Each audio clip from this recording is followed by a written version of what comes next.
양도소득세 관련된 내용은 보신 것처럼 1세대 1주택자의 장기보유 특별공제에 거주 요건이 추가됐다라는 내용인데, 사실 이 내용은 이미 예정이 되어 있었습니다. 내년에 1세대 1주택자가 해당 주택을 양도하면서 최대 80%의 장특공을 받기 위해서는 2년 거주해야 된다라는 내용이 이미 시행을 하려고 기다리고 있었는데, 거기에 추가적으로 한 가지 더 들어온 내용으로 볼 수 있어요. 1세대 1주택자가 장기보유 특별공제를 80%를 받으려면 거주기간을 요건으로 추가한다라는 내용은 동일한데, 연 8%의 공제율을 보유기간 연 4%, 거주기간 연 4%로 해서 이렇게 구성을 하겠다라는 겁니다. 거주를 안 하고 보유만 10년 이상 했다라고 한다면 4% 곱하기 40%밖에 적용을 못 받고, 최대 80%를 적용받으려면 거주도 계속, 보유도 계속 이렇게 10년 동안 해야지만 최대 80% 적용할 수 있게끔 이렇게 새 법이 변경될 예정입니다. 그래서 이 Q&A 내용을 보면 또 사례가 나와 있어요. 뭐 거주기간이 2년인 경우, 5년인 경우, 7년인 경우, 10년인 경우 이렇게 나와 있는데, 내가 10년 이상 보유했어도 거주기간이 2년밖에 되지 않는다라고 하면 현행으로는 세금이 2,273만원 밖에 나오지 않지만 개정하는 걸로 하면 8,833만원.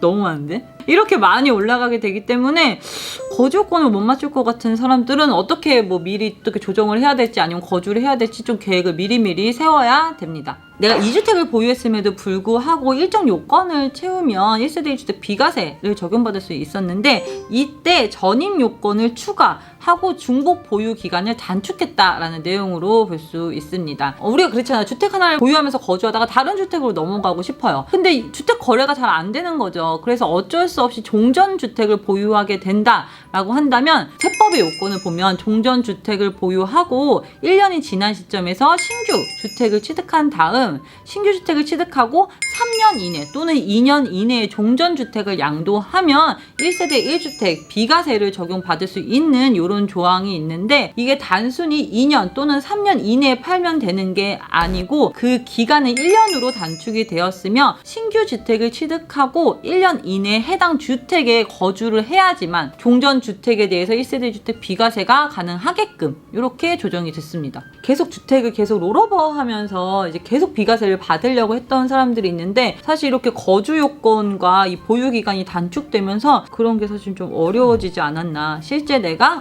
거주를 해야지만 비과세 받을 수 있기 때문에 그렇게 투자 목적으로 일시적 1세대 2주택을 적용받았던 분들한테는 슬픈 소식이 되겠네요. 적용 시기는 바로예요. 바로 오늘이네요. 2019년 12월 17일 대책을 발표한 그 다음 날부터 새롭게 취득하는 주택에 대해서 적용이 되는데, 다만 대책 발표 전에 이미 매매 계약을 체결하면서 계약금을 지급을 했다라고 한다면 종전 규정을, 그렇지 않았다라고 한다면 지금 바뀐 규정을 적용받게 됩니다. 양도소득세와 관련된 세 번째 사항은 등록 임대주택에 대한 양도소득세 비과세 요건에 거주 요건이 추가됐다라는 내용입니다. 조정 대상 지역 내 주택을 취득한 1세대 1주택자가 해당 주택에 대해서 비과세를 적용받으려면 2년 거주 요건을 채워야 됐는데, 거주 요건을 채우지 않을 수 있는 방법이 있었어요. 뭐냐? 해당 주택을 주택임대사업자로 등록을 하고 세무서에 사업자 등록을 한 다음에 해당 주택을 요건에 맞춰서 임대사업을 하면 거주하지 않아도 1세대 주택 비과세가 적용받을 수 있었는데, 그게 차단된 내용으로 볼 수 있습니다. 이 적용 시기는 2019년 12월 17일, 즉 대책 발표일 다음 날부터 새롭게 임대 등록하는 주택부터 적용된다라는 사항입니다. 양도소득세와 관련된 다음의 내용은 조정 대상 지역 내의 다주택자에게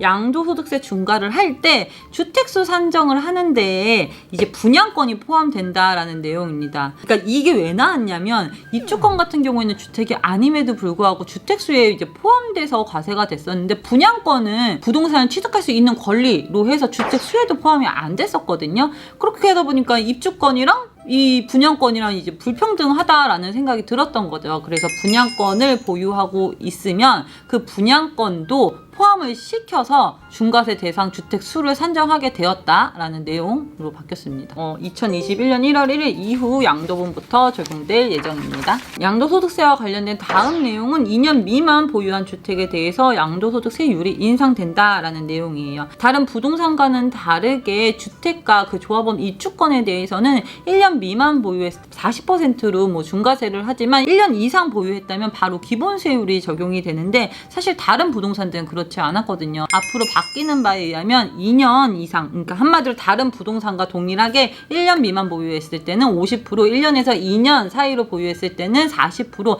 2년 이상 보유해야 일반 세율로 적용되게끔 세법이 개정될 예정입니다. 해당 세율이 변경되는 것 또한 2021년 1월 1일 양도분부터 적용될 예정입니다. 마지막으로 양도소득세와 관련된 내용은 좀 행복한 내용이라고 해야 될지 모르겠지만 여하튼 조정 대상 지역 내의 다주택자에게 적용되는 양도소득세 중과세와 관련된 내용을 한시적, 일시적으로 제외해주겠다. 즉 중과세 하지 않고 일반적으로 일반 세율의 장기보유 특별공제를 적용해주겠다라는 내용으로 볼 수 있습니다. 기한은 2019년 12월 17일부터 2020년 6월 말까지 양도하는 부분에 대해서는 중과세를 배제하고 즉 일반 세율을 적용하고 장기 보유 특별 공제를 적용해 주겠다라는 내용으로 볼 수 있습니다. 보유세가 상당히 부담스러워지는데 사실 탈출구가 없었잖아요. 왜? 양도를 하자니 양도소득세가 더 많이 나오니까. 그래서 좀 방법을 못 찾고 있는 분들이 많았는데 이렇게 되면 탈출할 수 있는 전략이 생겼다라고 볼 수 있기 때문에 혹시 좀 고민이 된다라고 하면 좀 적극적으로 고민을 해서 빨리 좀 대응을 해야 되지 않을까 생각을 합니다. 2020년 6월 말까지 양도해야지만 적용 가능합니다.